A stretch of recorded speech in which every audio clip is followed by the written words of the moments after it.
Hi everyone, this is the Art Appreciation lecture in the sessions of architecture. Today we're gonna start in part 2 for interior design and landscape design. This is a lecture class for sect 450. I am assistant for Professor Araya Santisan, and if you have a question, you can send me an email at asantisan11@gmail.com or send me via the inbox of Facebook Ajantun Araya. Okay, this is the second part, and I will give you my outline lecture first. So we're gonna start resume back to the architecture in the building construction, and I will give you the examples of activities too. You will exploring about the self-supporting structure, and for this activity you have to find your own 5 pairs of chopsticks. Normally in the class we prepare and do the examination together. However, in this period of time of COVID outbreak, I would recommend you do it yourself, or if you can go to the university, you can try to work it with your friend. This activity you don't have to send to me, just try it yourself. And we're gonna learn next for the interior design and landscape design. And for the exercise 2 that you have to submit to the Google Classroom and Facebook group, this is the activity 3 about the mood board. You have to prepare about your aesthetic sense in interior design, and you can get 5 points. Okay, let's go to the vernacular architecture. Do you know this name, vernacular architectures? It always tells a story of local climate and geography, and it defines about the way we live. I think you go in the suburb, and then you will experience some kinds of wood house or traditional Thai house. So we're gonna learn a bit about vernacular architecture because we are Thai and you stay in Thailand. Normally it's served in Middle East or local needs, and you can notice about the materials available in its particular region, and normally it reflects local traditions and cultural practice. As you may note, floodings in all regions of Thailand are nothing new, right? Especially in the central part of Thailand. You can see that we have a lot of kinds of traditional house in this style. I think you will recommend this style when you go outside Bangkok.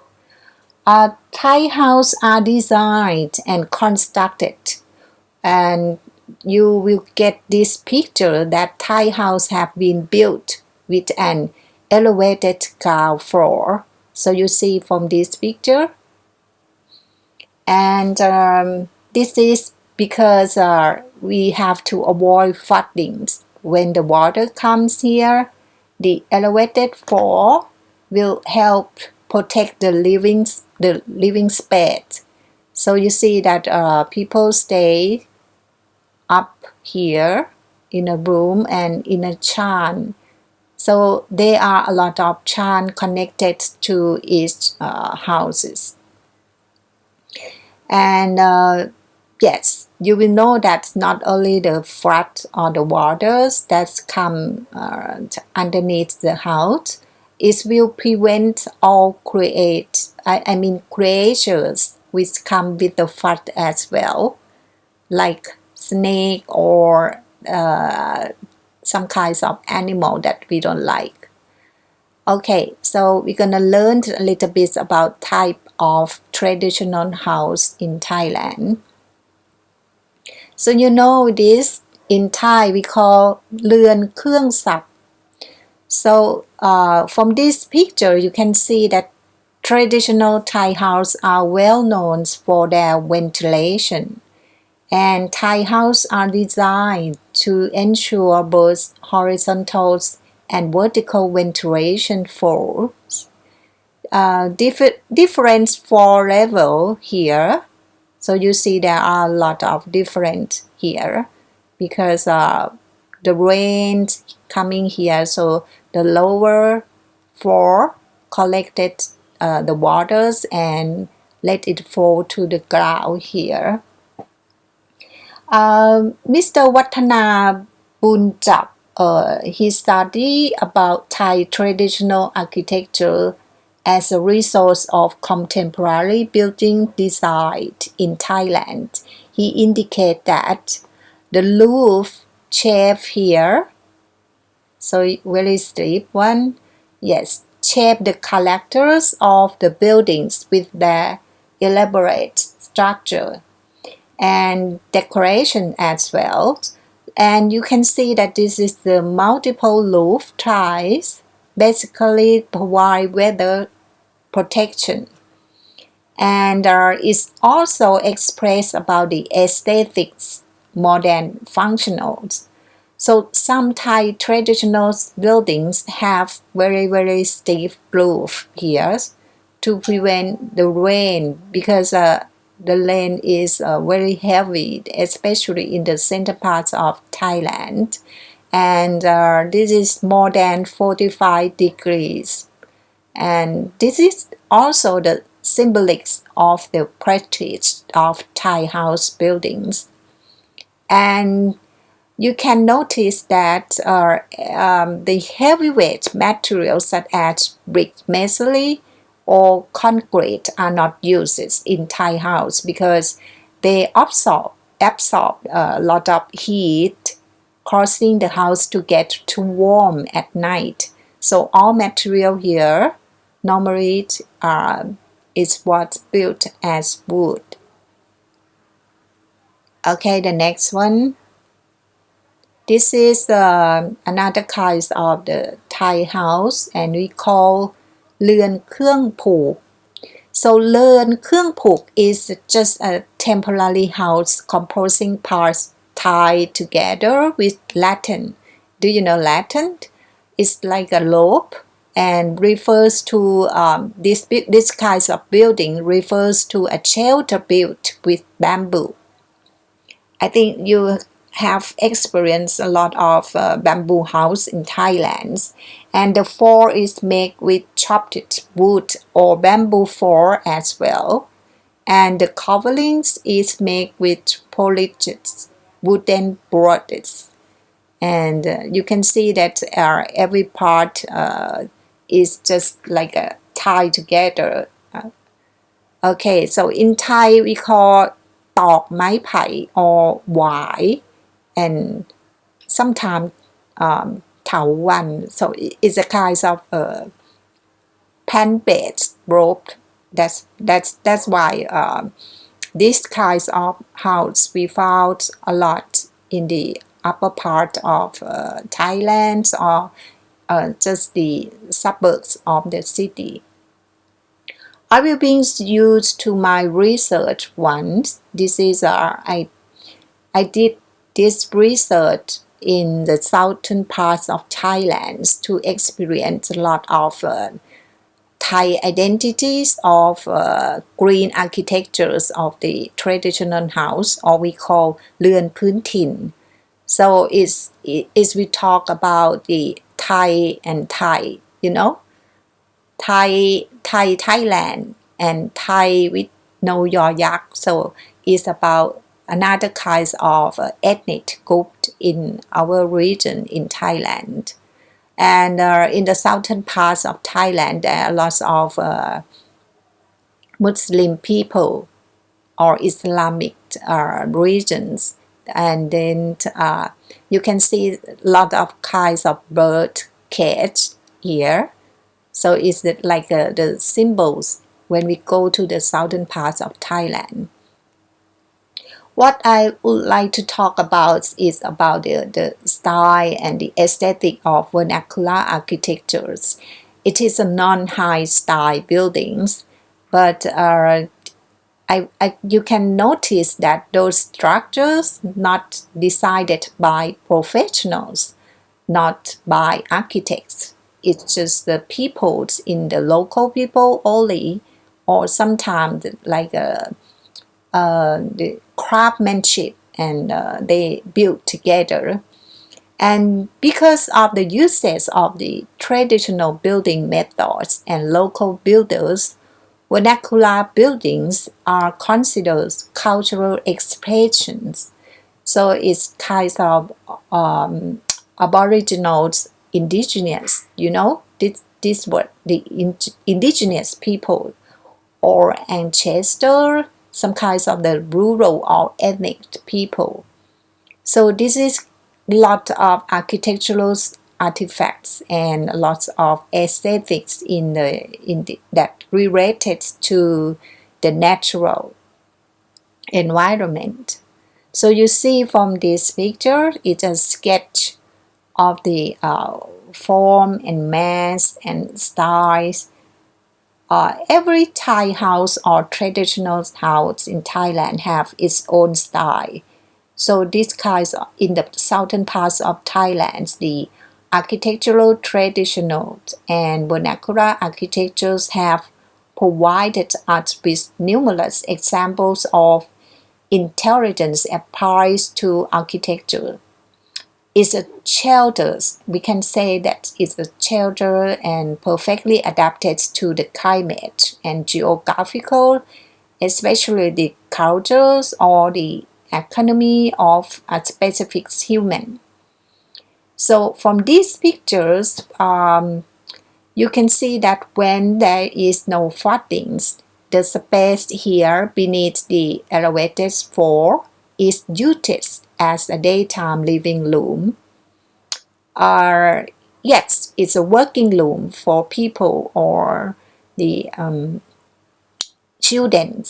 It's a playground and even the dining room for the whole families as well.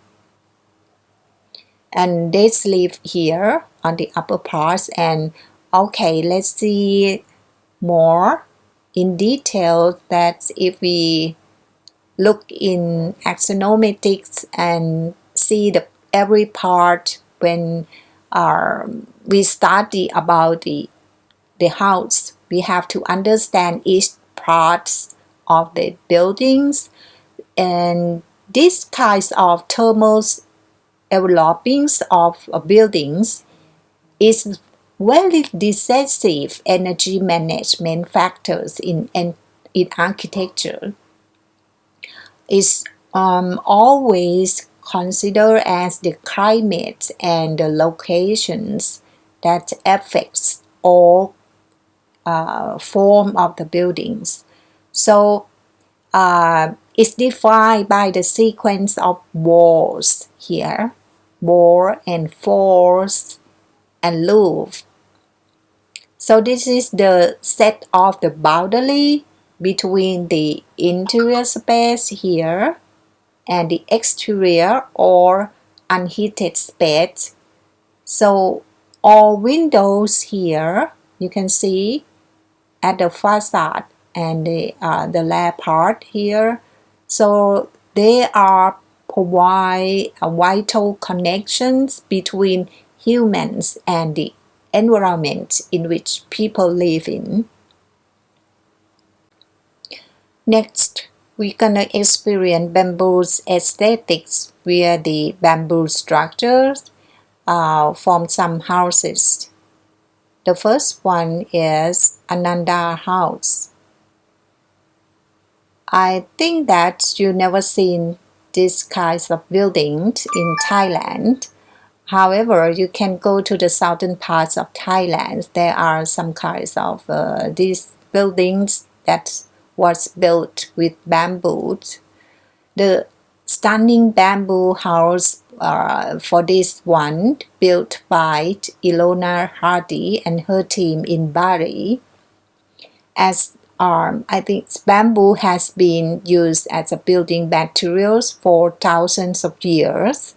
So Hardy found that the bamboo itself is so enigmatic. So she loved bamboo and tried to experience it in a new way. And the inspirations of the bamboo let her create a lot of building. So let's see how she think about bamboo via this video.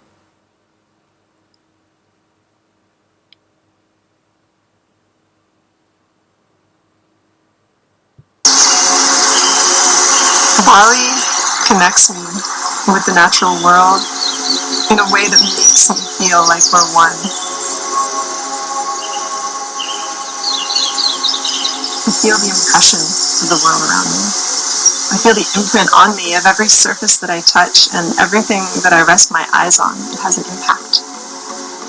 When I remember to, there's a way that I can sense and listen and be absorbed by this place.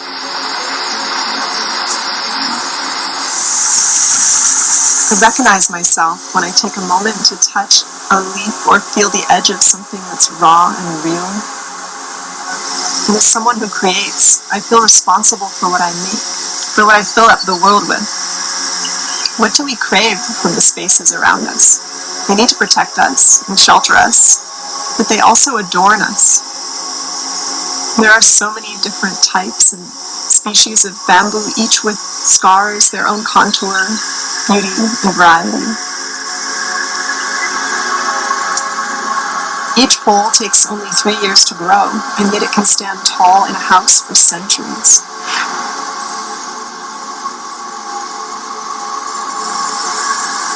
When we can connect the artisan with the engineer, we can find a way forward that holds on somehow to the best of the past and brings us into a future that we didn't even think was possible before. We're listening for how we can play with and arrange the materials in a way that feels like everything belongs. That the structure belongs where it is, and that we belong in the structure. And every piece of it collaborates, and everything gets to be self-expressed. We are trying to get our minds and our hearts inside that future space, to look out from it, to reorient our perspective so that we anticipate what it would feel like. Once we're inside of it, once we're climbing up within it or looking out from it, we're trying to imagine what that building would feel like if we were wearing it. Every piece of bamboo connecting to another in the building, it takes the care and the skill and the love of the designers and the craftsmen. And to orchestrate the entire building together, to plan all those interconnections, to understand the depths and the possibility and the capability of each of the unique pieces of bamboo within the structure, that's where there is something new to be found.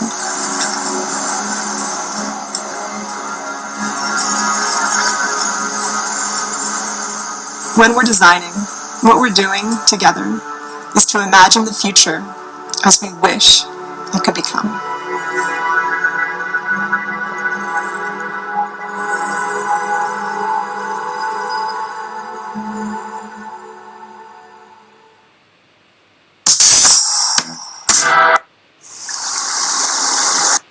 Okay, let's zoom back to my slide. Now we will resume back to the lecture. From the video clip, I think you can grab some message from Hardy patterns in bamboo. Two keywords. Have you heard it? The first one, she talks about the real, and the second one is about the raw materials. So let's see the examples of Ananda house here in Indonesia. So the house provides you with some image of the shelter. And this is the thermal envelopings of a house that are energy management factors in architecture. I mean, it's talking about to deal with the climate and the location.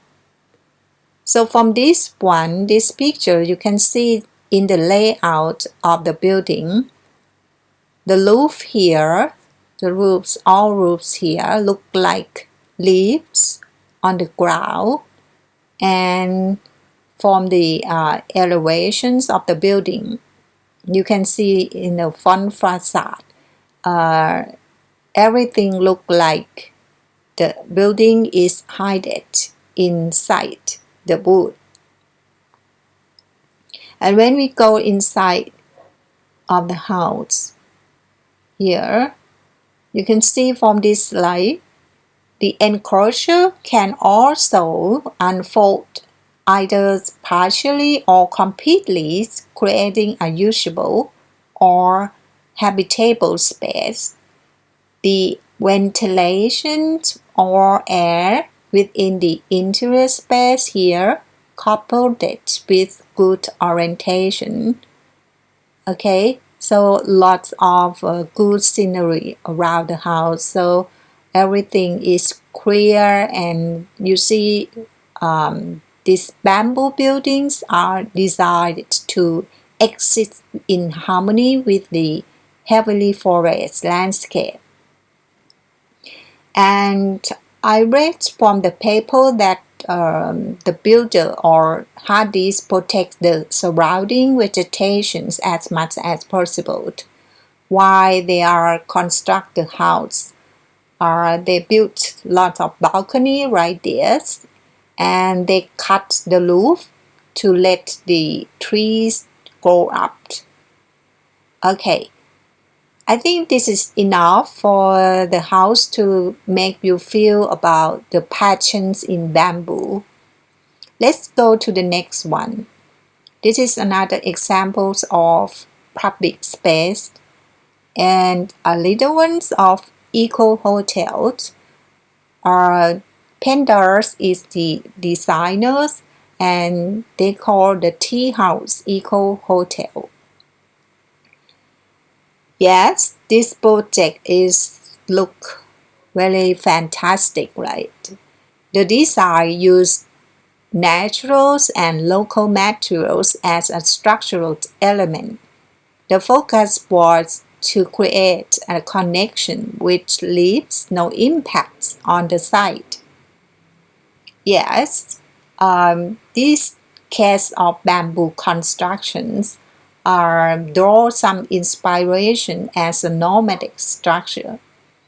The idea is to reusable, adaptable, and as told, it leaves no permanent damage when it's time to move on.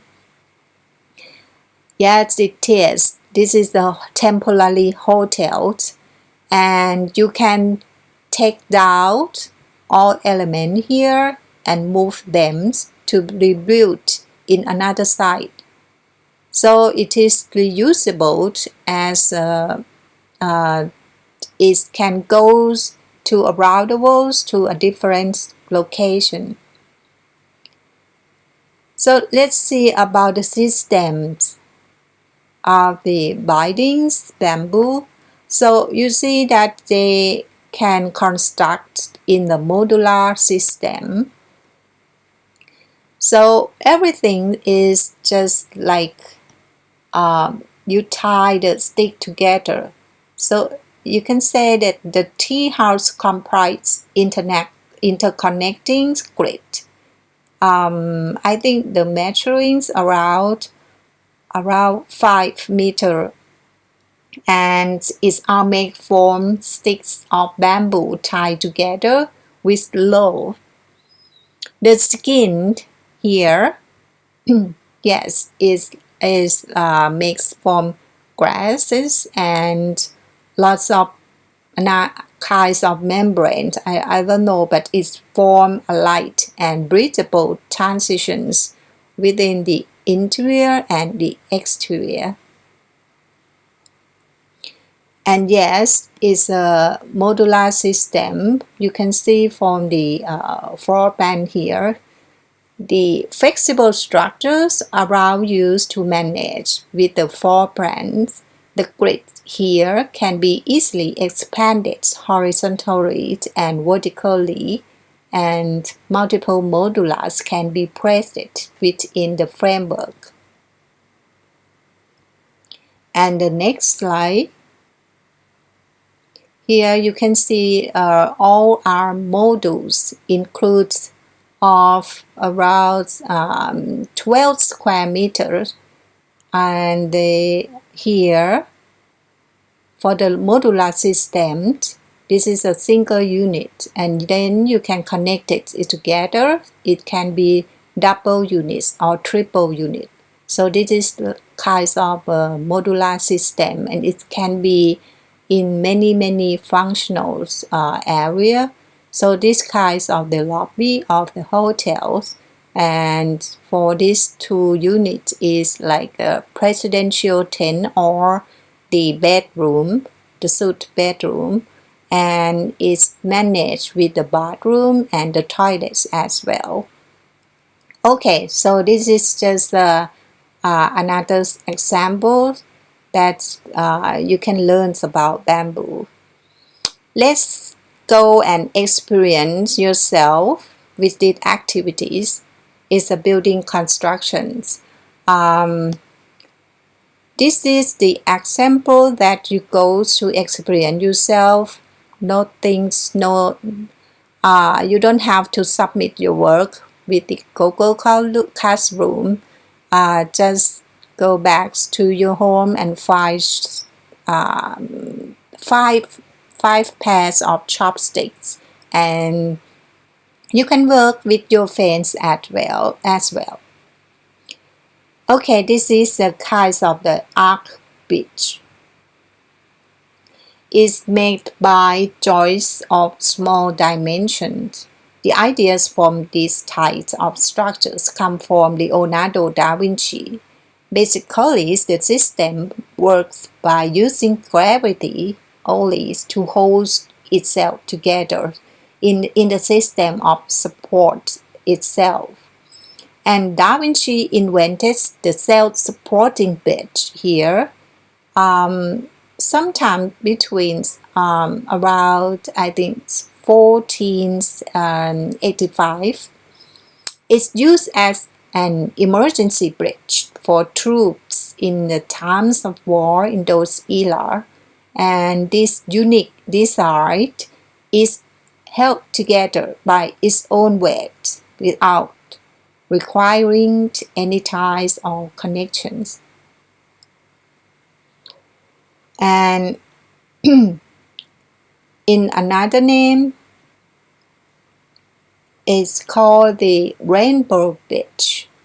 So this is a sketch of Da Vinci in the former times. So you see he called the bridge of safety.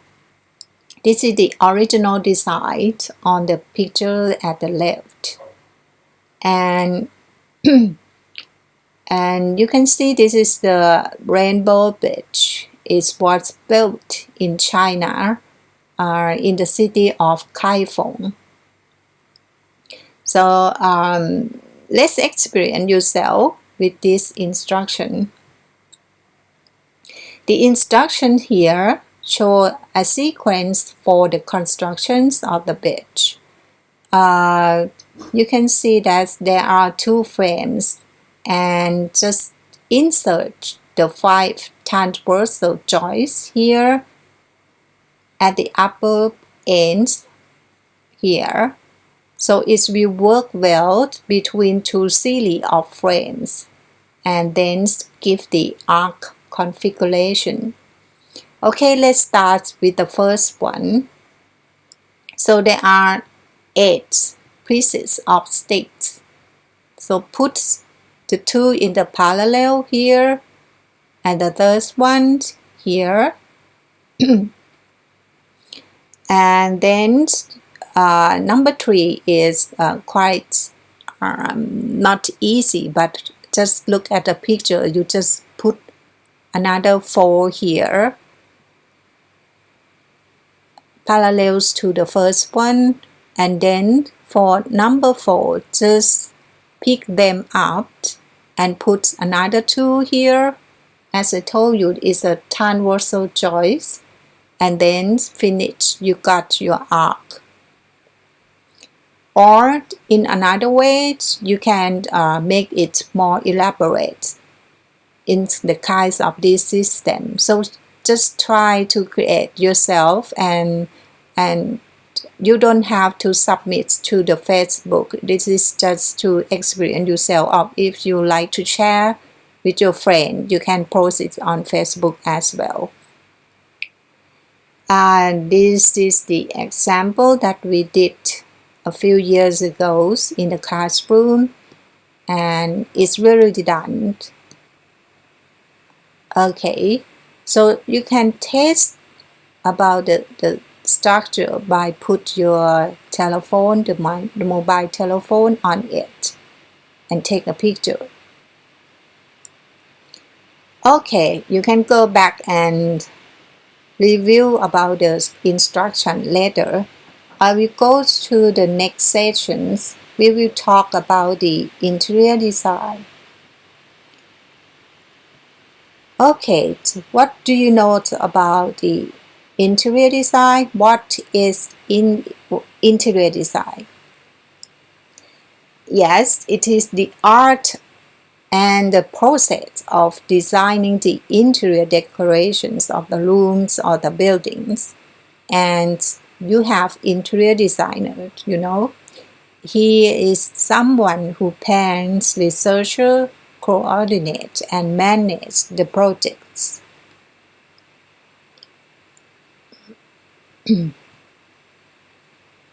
And do you know the difference between interior designers and decorators? Designing a space means shaping the experience that a person will have inside it, right? Then an experience that will also affect their life and, of course, their mood. Now we come to the sessions of key aesthetics elements in interior design. Let me start with this question. Do you know what is interior design? Yes, interior design is the art and the process of designing the interior decorations of a room or buildings. And the interior designers is someone who plans, researches, coordinates, and manages such projects. So the difference between interior designers and decorations is designers study people's needs to create functional structural livings or workspace to satisfy those demands of clients, and decorators furnish interior space with furniture and accessories, creating an aesthetic environment. So interior designers must obtain a license to practice, but an interior decorator isn't required to do so. Yes, you know that designing a space means shaping the experience that a person will have inside it. So an experience that happens will also affect the people's life and also the people's moods as well. Interior designers have to concern about this criteria, and they have to learn how a space will function and how it will look like and how it will appears to the sense. So he have tried to design the space that fits to the needs, the cultures, and the lifestyles of the clients that live in the house or in the buildings. So the decorators will refers to some kinds of managed with the furnitures and adornment. Okay, let's go to the principles of interior design so you will understand more in detail. Let me start with these three pictures first. So you see all of these three are different. This is a space for sleeping. This is a space for eating or a cooking area, or we call dining room. And this is a hall with the stair here to the upper floor. So it's kind of a socializing area or the living room or a guest room. So designers have to take into account that these some kinds of different functions have to concern with lot of key elements in the design, such as the lighting. In the bedrooms, we don't need too much light, but why in the dining room you need a lot of natural lighting, and in the here for the stair in the living room or hall, you may need some kinds of indirect light, or you want the space to look more formal. So acoustic and furniture is very important. Okay, let's go to see in detail about the principles of interior design, so you will know how to use every principles with your interior design for your exercise as well.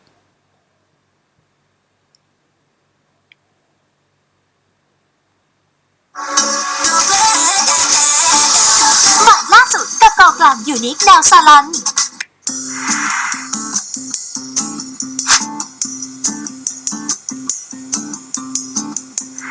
When you know the basic interior design principles, you can transform any space to look fabulous. You know what it feels like when you walk into a well-designed room. You can sense how everything feels cohesive and put together. It feels just right. You can achieve that effect in your own home with a little knowledge of basic design principles. Pair that knowledge with practice and experimentation, and you're on your way to creating a beautiful home. Balance. In design, balance creates a feeling of equilibrium. It is all about equalizing or approximating the visual weight of objects. Balance is created not just through shape, but through color, pattern, and texture as well. There are three different kinds of balance. Number 1, symmetrical or formal. Traditional or formal spaces call for symmetrical balance, where the space is evenly split into two sides that mirror each other. For example, two chairs on either side of a coffee table can be said to be symmetrically balanced. This kind of balance is easy to achieve as design elements are repeated on each side. Number 2, asymmetrical or informal. The visual weights of lines, colors, forms, and textures are balanced without exact duplication. It is not as ordered as symmetrical balance and can be more complex and interesting. For instance, a sofa can be balanced by placing two chairs on the other side. Number 3, radial balance. Radial balance is achieved when there is a central focal point with other elements radiating from it or around it. An example would be a round dining table, with chairs arranged around it. There is a lot of repetition of form, texture, and color. The second principle is rhythm. As in music, rhythm in design is all about creating patterns of repetition and contrast to create visual interest. You can achieve this by using the same color or shape at different intervals. Its purpose is to move your eye around the room. For instance, you can establish a rhythm by using a color in the pillows, picking it up in a painting, and echoing it again in a rug. These repetitions will help carry your eye around the room. The third principle is harmony. Harmony is created when all the elements act together to create a unified message. Just as rhythm can create excitement, harmony creates a sense of restfulness. For instance, you can create harmony by using just one color, even though your forms vary greatly in shape, size, and texture. The fourth principle is emphasis. Emphasis on architectural spaces often have points of interest such as a fireplace or a window with a beautiful view. For interiors, you can choose to enhance the built-in focal point by arranging furniture around it to emphasize it. In a room that lacks such a built-in point of interest, you can create one through groupings of furniture or using an unusual or large piece. The fifth principle is proportion and scale. Proportion is the ratio between the size of one part to another, and scale is how the size of one object relates to another or to the space in which it is placed. For instance, a large overstuffed sectional in a small room will be out of scale. These 5 principles of interior design are keys in creating inviting spaces that family and friends will love spending time in.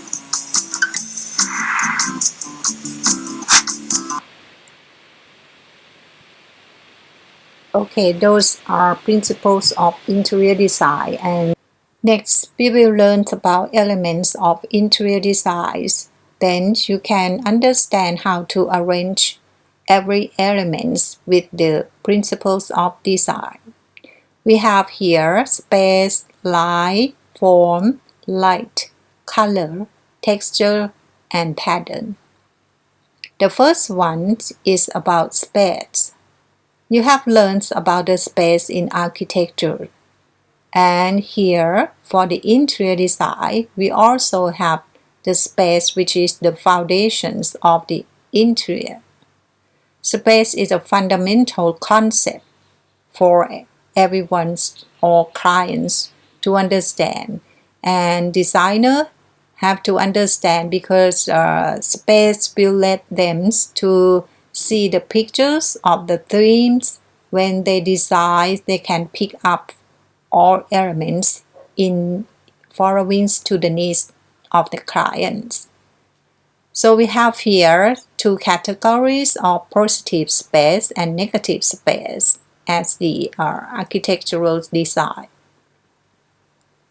Let me bring you to the negative space first. So the negative space is very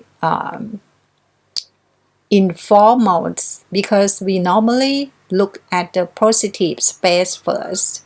However, negative space is very important, and I can say that it's an empty space around everything and between everything. So negative space is a good thing as well. So like in Feng Shui, that are dual system that we have both positive and negative. So they come together, and every rooms or every space needs the negative space to manage with the function. And it talk about the visual balance, and we can boundary the zoning space in the room or in the building. For example, this one, with this man staying or sitting in the negative space that is formed by the positive one. And here, if we see at the bedroom, so we see the positive space at the bed, and the negative space here is the space left in the house, in the room. Okay, next we go to the line. When interior designers talk about the lines in the rooms, they are talking about the line created by your furniture and furnishings. These lines can be straight lines, horizontals, verticals, and angles, or curves and foldings. The interplay between these lines underlines the form and shapes of your interior. So it shapes rooms and guides the eyes. So here, I think you already know about the horizontal line that give a sense of stability, formality, and efficiency, while vertical line here evoke feelings of freedom and stretch. And dynamic line here provide a lot of energy and movement.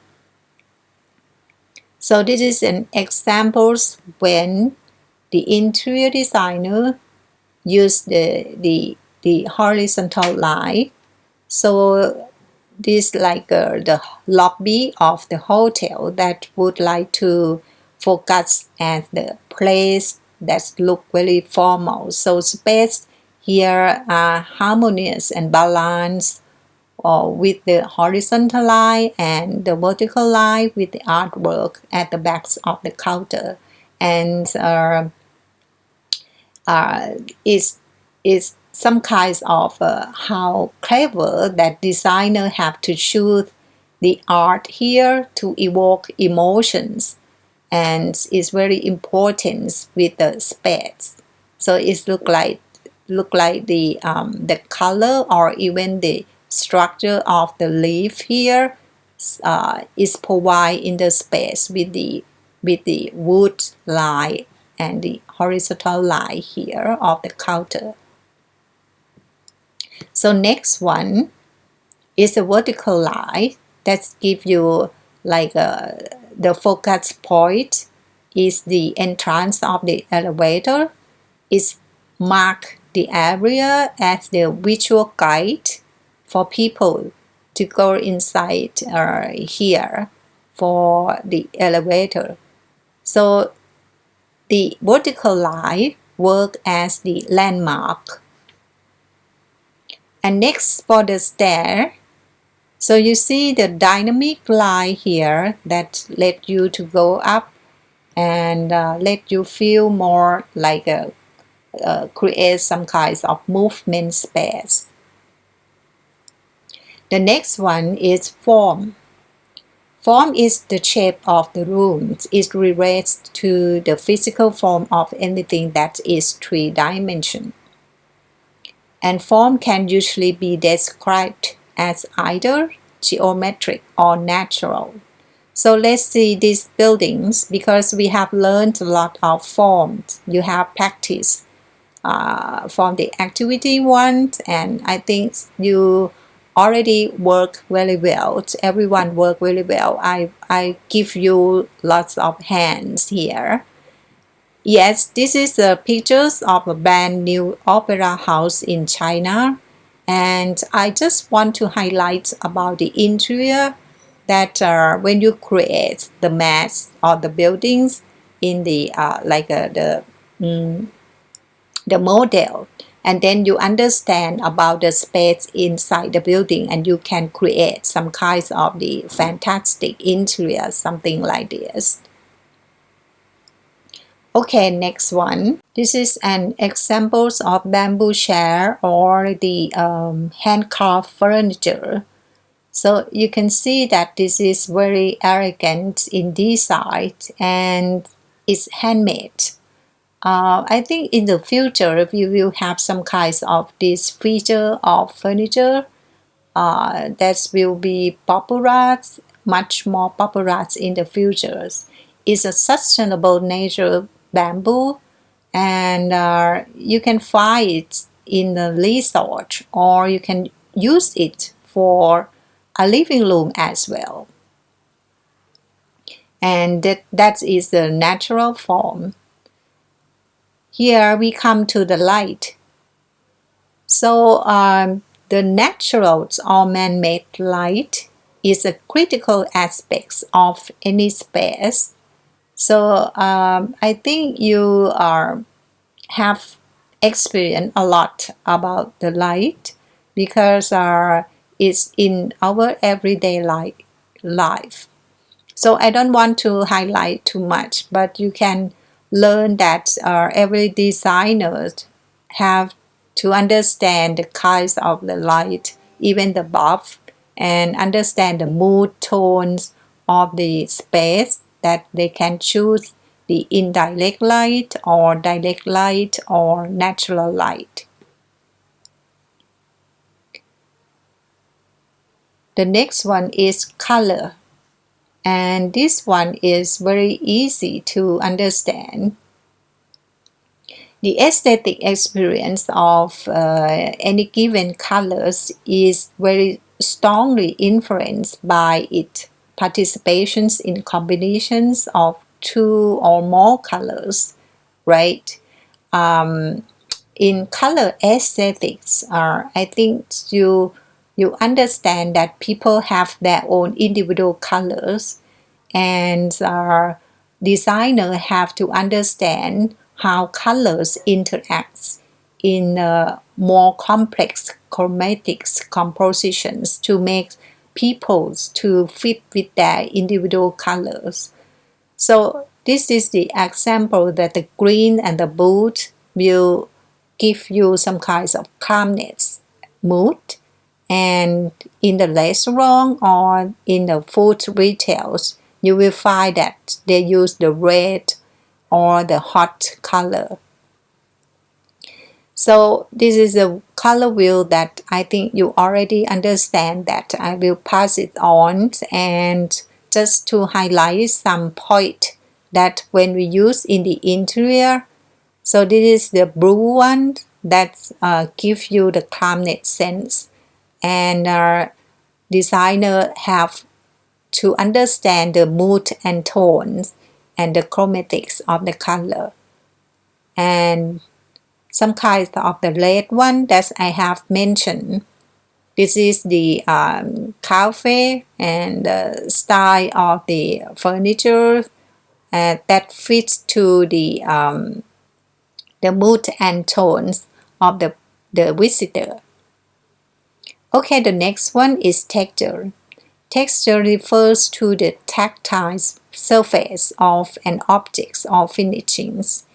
It is an element that is often overlooked, but really does have the abilities to bring a unique dimensions to the rooms. And to understand the texture, we separate into visual texture and actual texture.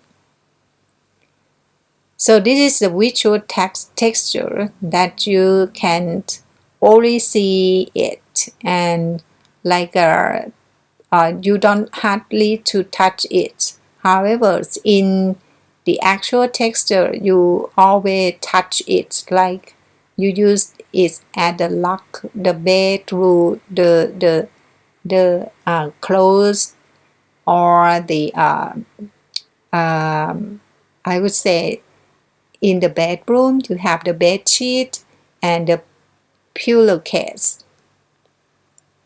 So all that is the textures that designers normally used in their design. And another one is pattern. This is very important because a pattern relates to illustrative perception.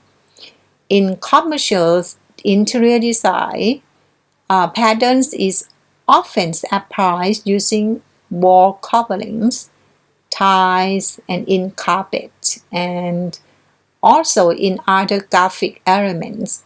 So here it can be used as a repetitive design, and I think many of you have found a lot of patterns in everyday life.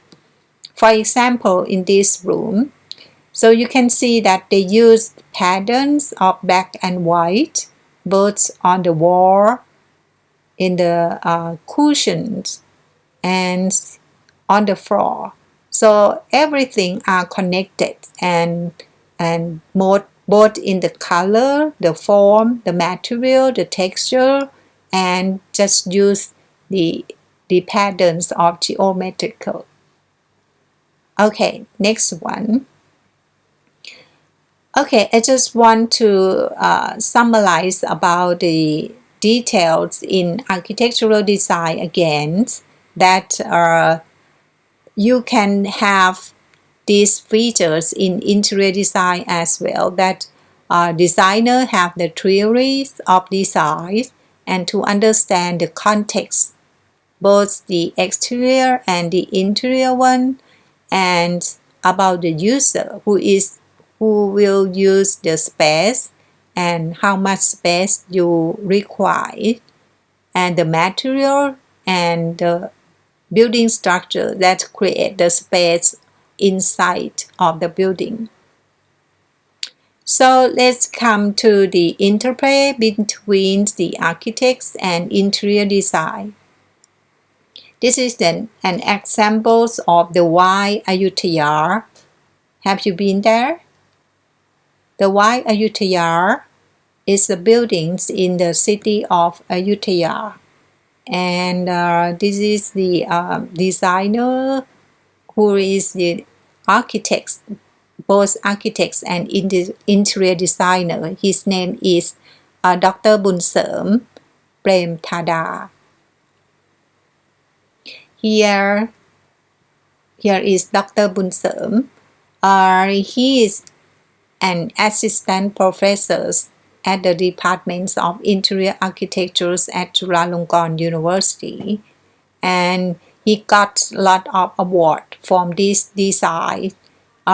His passions want to create some kinds of the buildings that carries a strong socio-economics and cultural agenda. So every of his projects mentions about social programs that aim to improve the life of the local people. This slide, you can experience that the White Ayutthaya here is not too far from Bangkok. It's located along the Chao Phraya River, and you can experience that the building was constructed to become a new tourist attraction in hopes to stimulate economics of local community as mentioned before.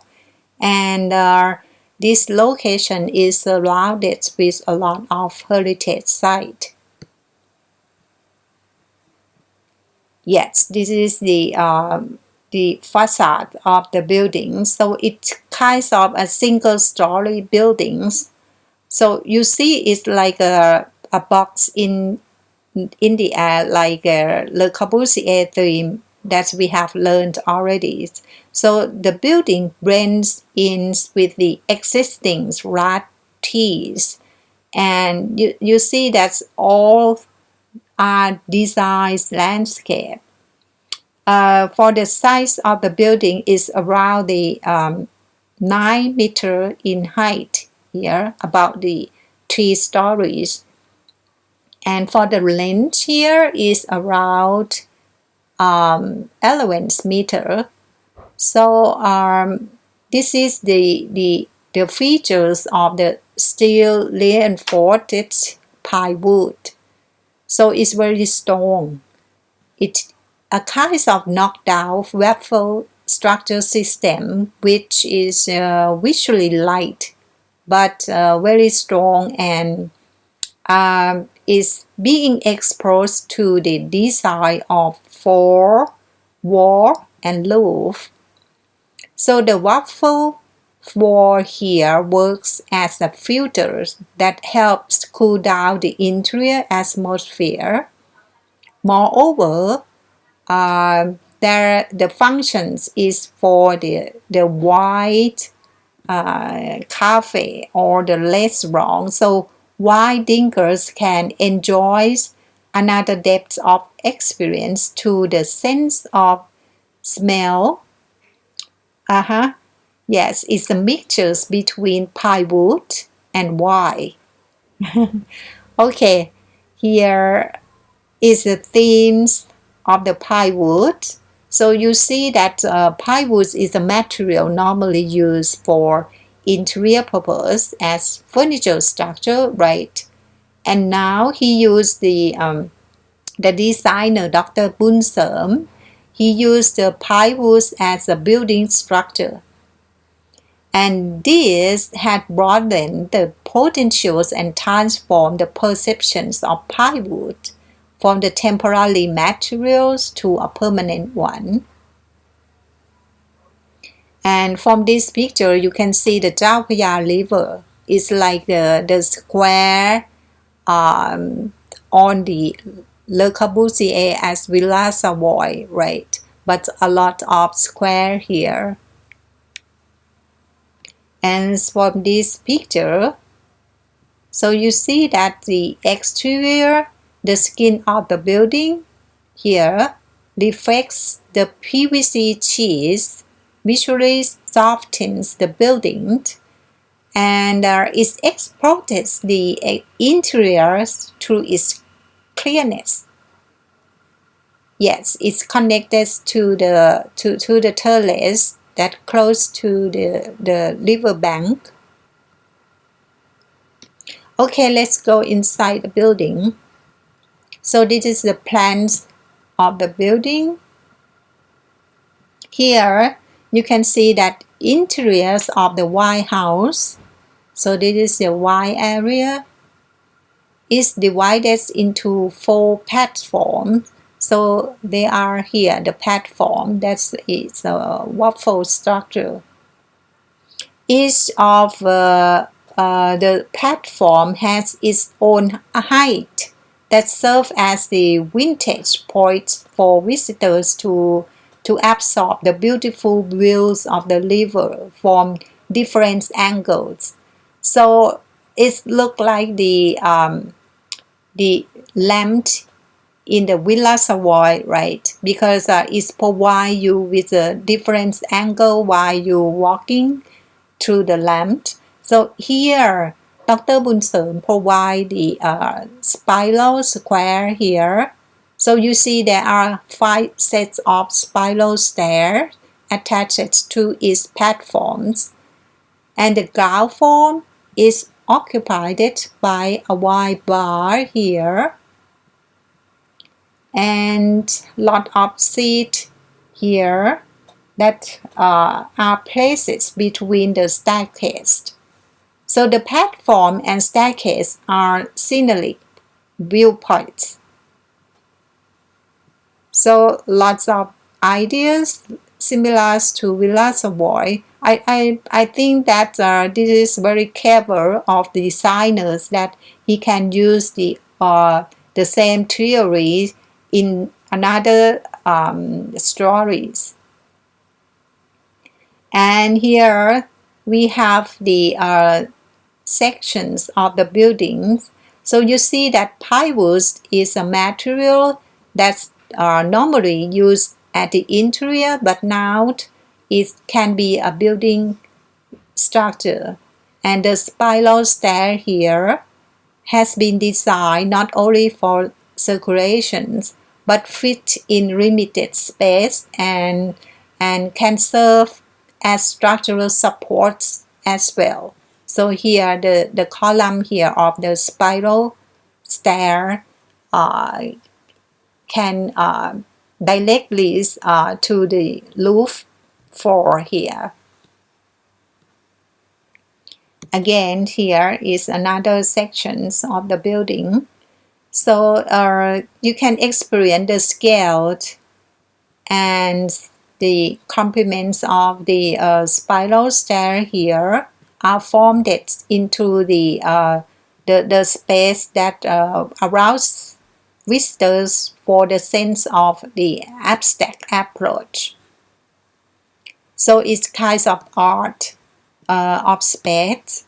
So the interior here, you can see that the dynamics of the stair, the spiral ones, that we have learned that is a movement space and is interplay with the waffles of the structures of plywood. The next one is an examples of art gallery and art auditoriums designed by Pendar. This project is in Beijing, China. I'm not sure that I pronounce the names of the buildings incorrect, but you can go there and experience yourself. I think it's a Hong Kong Fine Arts Gallery. And let's see here the entrance of the museum. This is a new facade, and they use white stucco to dominate the entrance by the arched entry. Yes, because the interior here from the entrance, you can see that there are multiple archways that are derived from the cave. Yes, the theme, the concept of the interior design is to connect the parts and present together, because the museum's objective is to be a showcase of Chinese modern master, as well as to put the developments of the country's contemporary art. Okay, let's see the concept of the design. As told that Penda want to connect the past and peasants, so this is a concept of design. So they embrace on the interior scheme based on the arc, and you can see that there are the arc and the upside down counter art. Penda principal who designed these buildings or this interior, he mentioned about the cave, that the cave was the beginning of art. So they try to find a new connection between ancient traditions and a contemporary ways of exhibiting artwork. So they create a system of arc that are taken on metaphoric meanings in the eyes of the creators. So the arc here represents mountains and the counter arc valleys here. And they put the art box here into connected together with the themes of the entrance arcade here. So this is the diagram that show the themes of the arc and the counter arc. So it means the mountains and the valley. And when they interpret together, it's the landscape. So you see here where the objects, when you look at here, so it's some kind like you stay in the art and you can walk in the art via the arc and the counter arc. So this is an art piece and the art space. So now you understand that they create some kinds of the box. This is the interior schemes that they use the box here that can fit in the space. So the galleries are use the white space to exhibit the artwork, while they use the arc-like curve to continue in all the interior. So this is the box of the entrance here, that you can see here all the interior. Everything was computer models. So most of the curve here are in the same radius and very sharp, very nice. So everywhere look like you walk in the cave, like the former time that people present their art on the wall of the cave.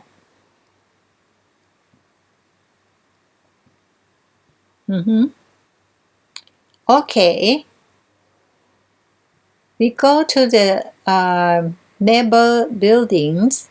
So this this is the auditorium.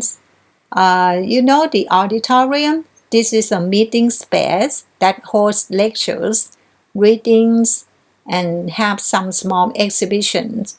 And is also the area for trading artworks as well.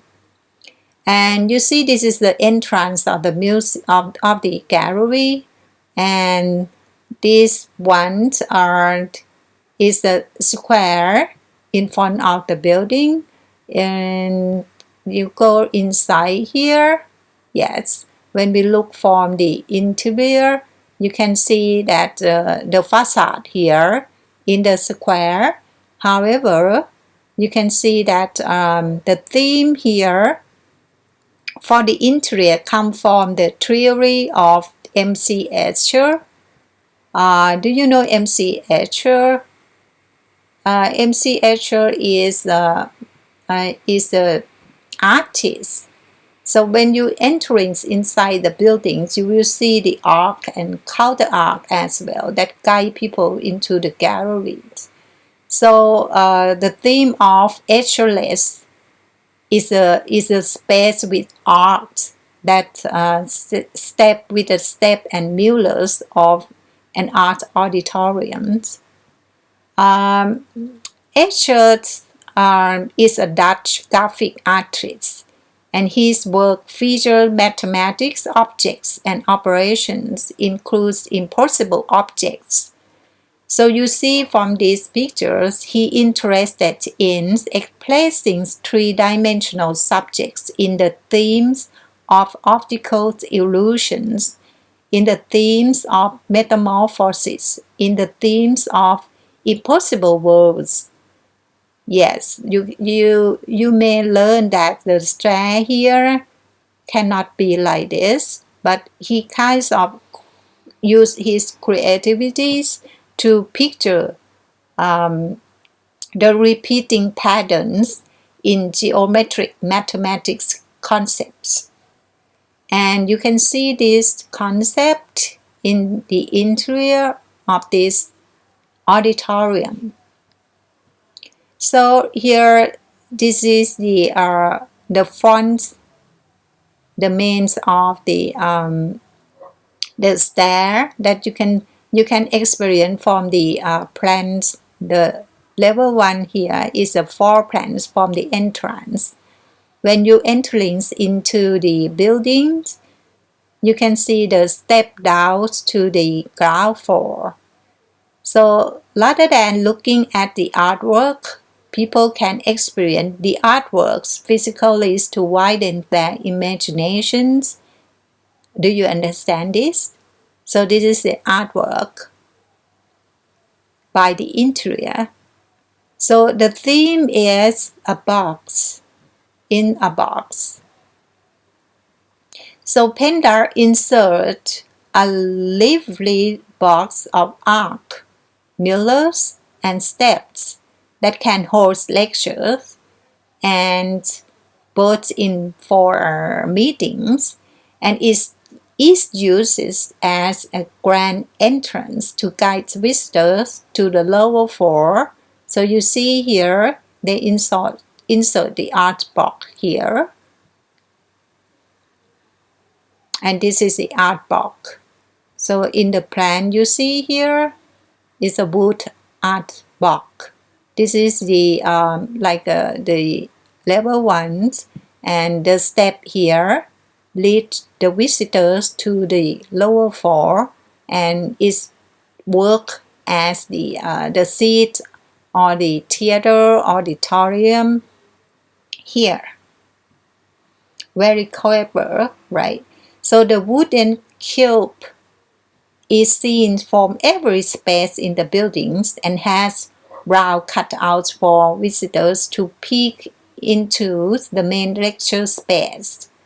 So within the box, visitors emerge into a landscape of wooden arcs and circles that are mirrors to each other and on the ceiling. So you see here, this is the circles, a lot of circle as I told you here in the upper floor, and this is the lower floor. So in every part of the building, you see this box at the artwork. Okay, next one, we will begin to the last sessions of landscape design. I think you have experienced a lot about exterior and interior. So now we go out and you will learn that it's the same basic elements of the design both for the buildings and the landscape design. So I don't want to highlight much about the principle, but I just want to let you to experience about the world of the aesthetic of Japanese philosophy. So the aesthetic landscape design will incorporate with basic 5 key elements that you already learned or too much about line, form, texture, color, and scale. And it's the duty of the designers to balance every element that can features to the eyes and bring harmony to the space. Okay, let's go to experience about Zen philosophy. We go to Japan now and let's talk about Zen. So I think you already know, yes, right? Zen is about tea.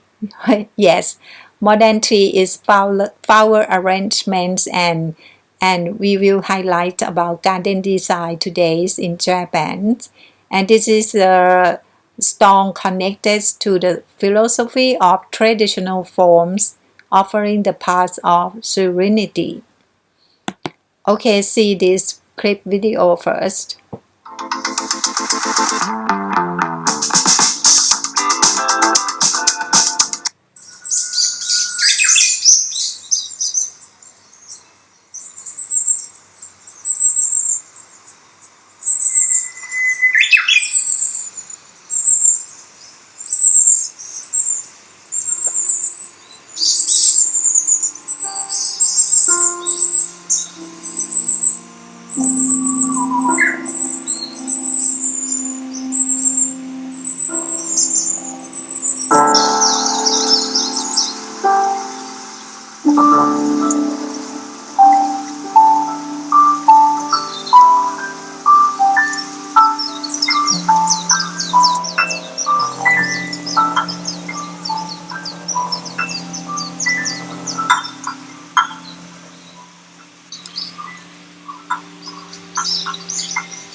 Okay, let's zoom back to the lecture.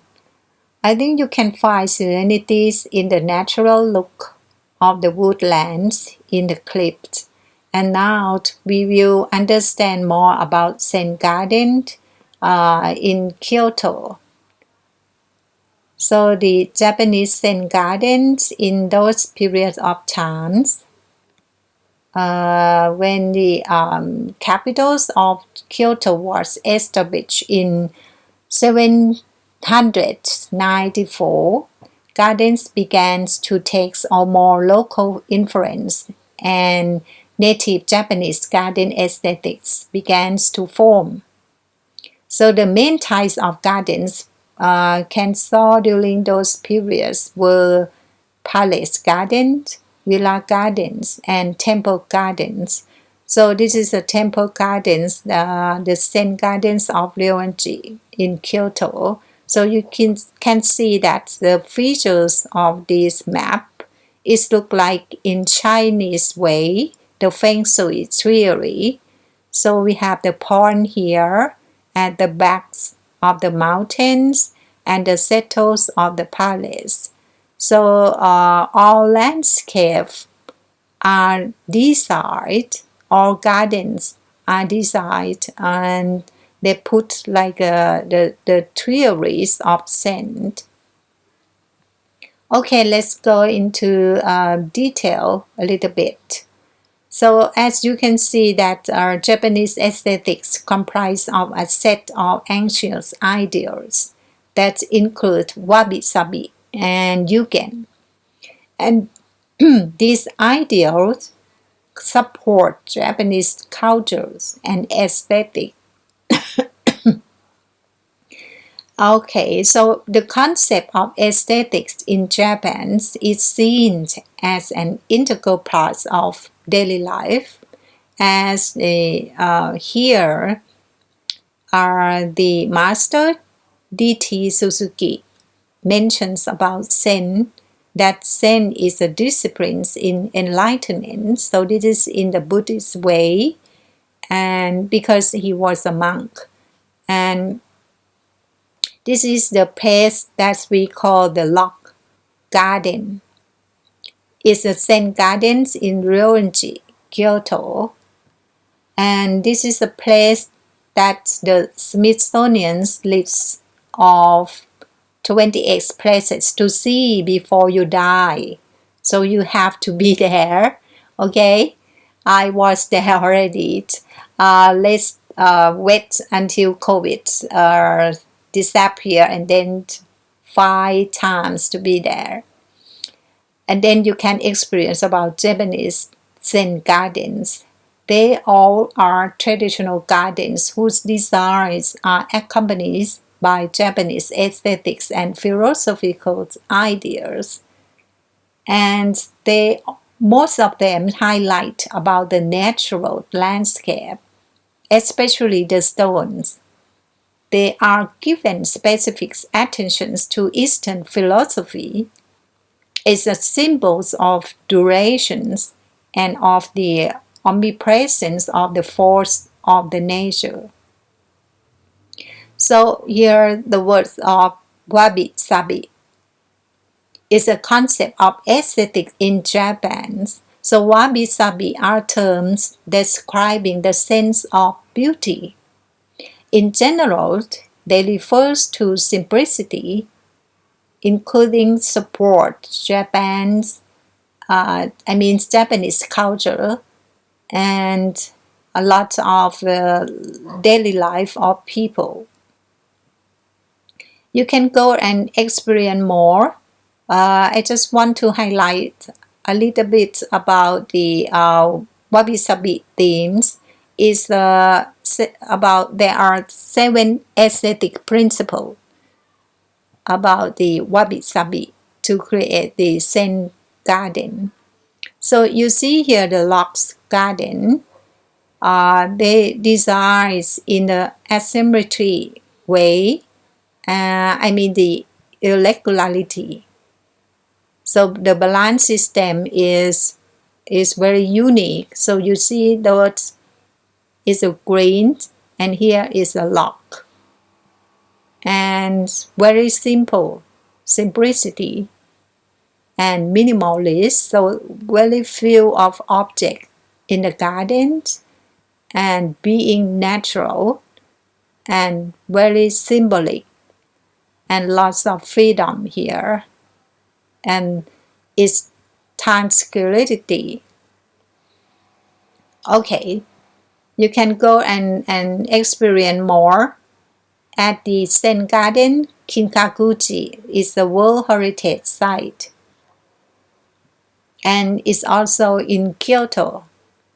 Kinkakuji is a temple of the Golden Pavilion. So here is the Golden Pavilion, and it is one of the most iconic sites and very popular attractions in Japan. And yes, as told, this place was recognized by UNESCO, a World Heritage, a cultural heritage site, since around 1994. So you can see here the skin of the buildings is a gold leaf and covered the entire exterior. And yes, this is the buildings in the pond, and you can see that it's reflect on the water. So the exterior and the interior, I mean the overall of the gardens, is go together of the concept of the positive and negative space, and everything's come into the mirror.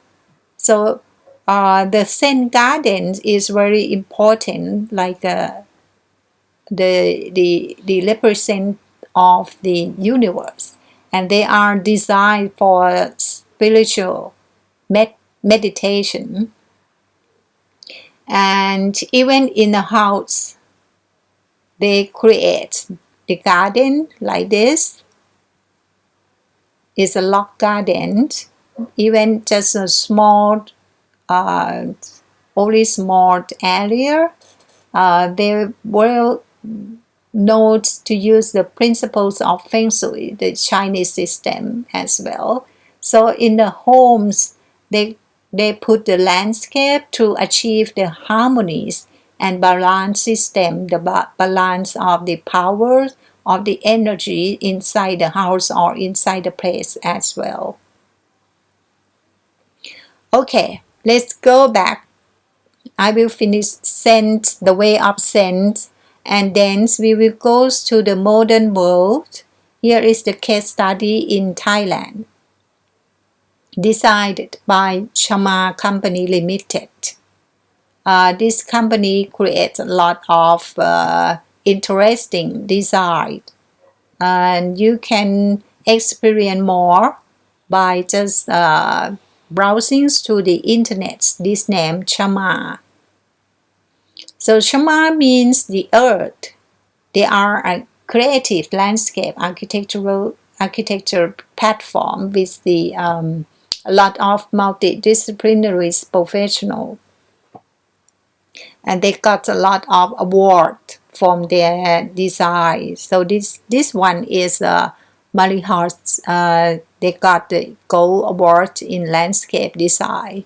I just want you to experience. It look like here the Zen garden that we have seen before, and in the building, this is a public area in front of like a inner courtyard. It look like the Japanese garden themes, or is some kind of the way of Zen.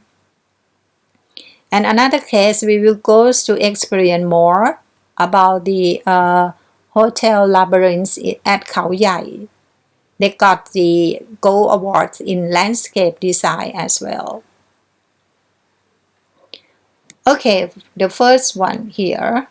This is Malihars that, as I told you, that they have analyzed a lot about the concept of the natural, and these themes is the ecosystem. They create their own So every rooms in the buildings can experience life here. They can go out and living in the space, and the space of the landscape come into the daily life.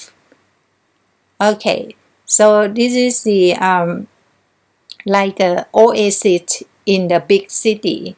So everyone love this place because they let the feelings of the atmosphere of the nature. So the building here like the mountain and the pond and the tree and the garden that work together very well. Okay, we go to the last case study for this session. We will experience about hotel labyrinth in Khao Yai. Let me read this sentence so you will get the essence of the aesthetics of the place. มนตราสถาปัตย์และพวกเราคือสัตว์ในเทพนิยาย Okay, let's see Hotel Labyrinth.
Yes, as you have seen from the clip video, Hotel Labyrinth is a resort project situated on a narrow land path closest to mountains of Nakhon Ratchasima. And the landscape design concept is the fairy forest, which is a branch of Khao Yai nature, and the magical English gardens. Right, you have seen on the clip already. And this makes the feelings of an adventurous experience in the mysterious, stunning, and wonderful magical land. Okay, let's see how they work in design. First, I would introduce the designer company. The name is Chat Architects. Chat Architects is an architectural firm founded by คุณชัดพงษ์ชื่อฤดีมน You can browse through these names and you will learn that he is an architect who is deeply fascinated by Bangkok beauty and ugliness. And all of his projects aim to capture the nature of the city. Okay, so he captured the nature of the mountains in Nakhon Ratchasima, Khao Yai by link it into this project. So you can see that the project's area is divided into 4 zones, and each zone narrates a chapters of a fairy tale through a unique conceptual feature, a maze. Yes, and let me introduce you these 4 areas. The first one here, a maze here, is the flower valley, and The next one, the second, is the green mist. And the third one, the infinite forest. And the last one here is the endless pool. Okay, the next here, to give you more deeper,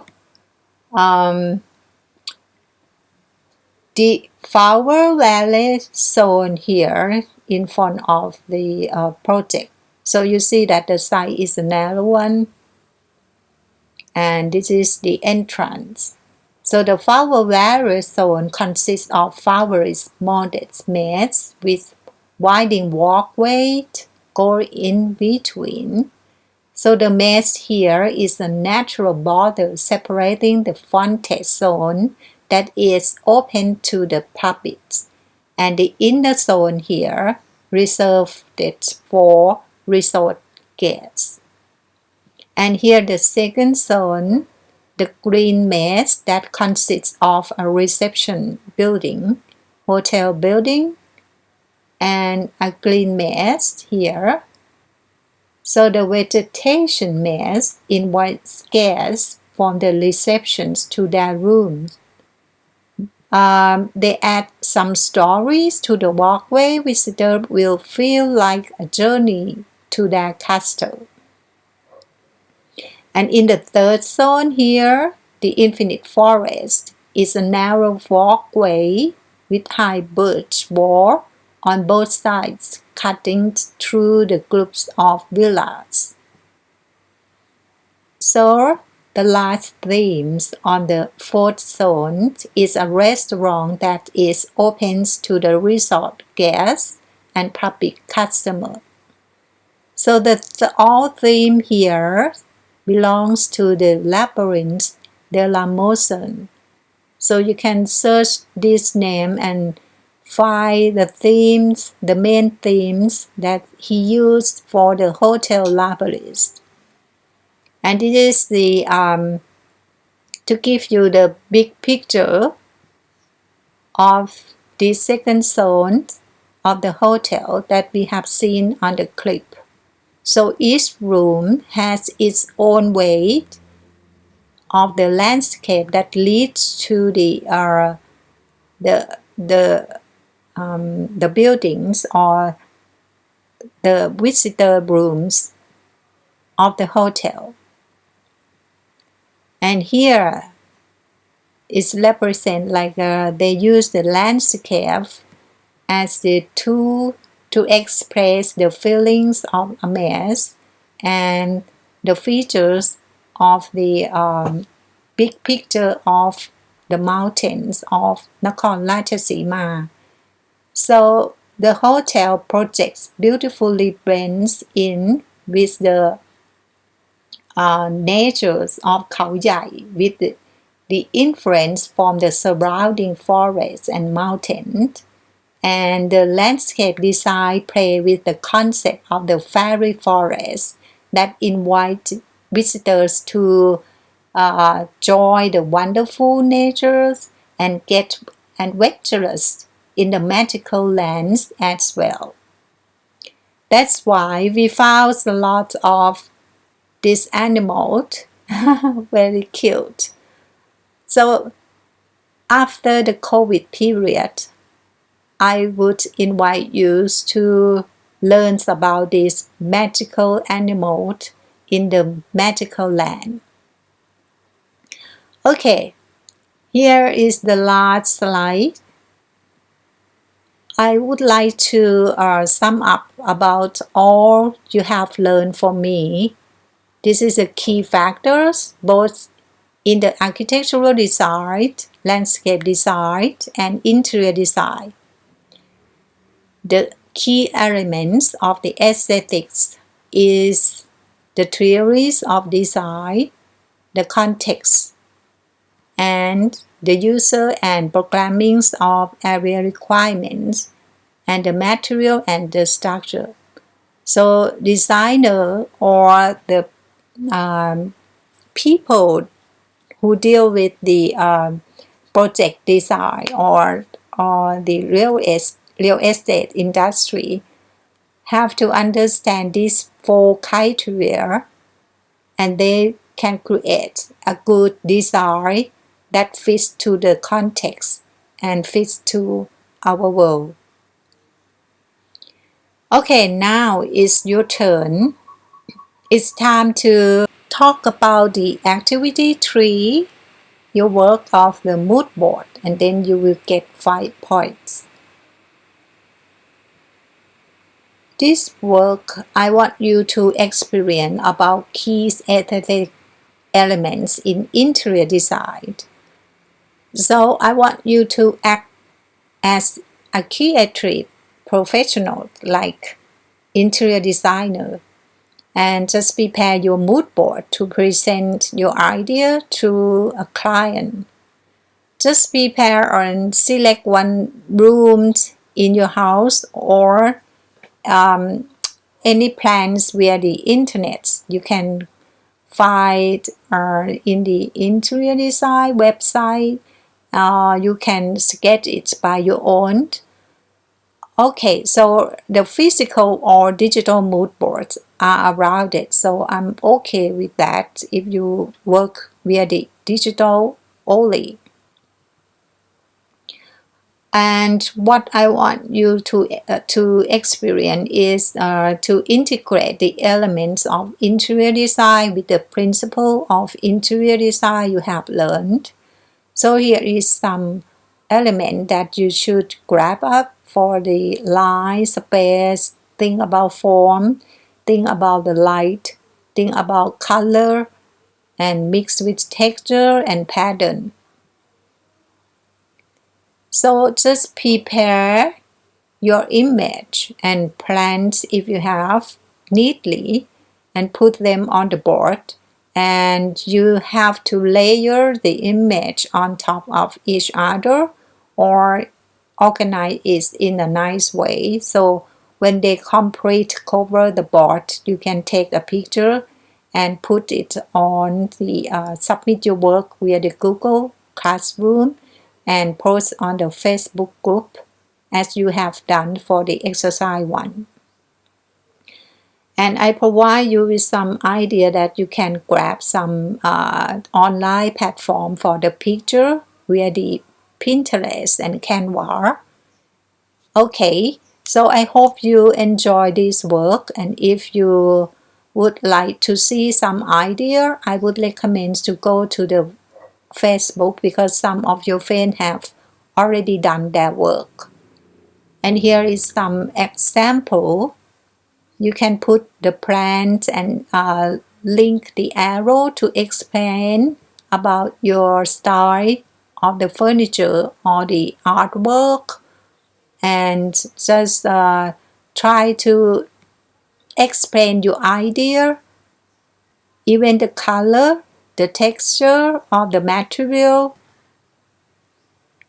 And here is a good one, good example, because don't forget to put some word to explain your idea and think about the color, the complements of the texture, the complements of the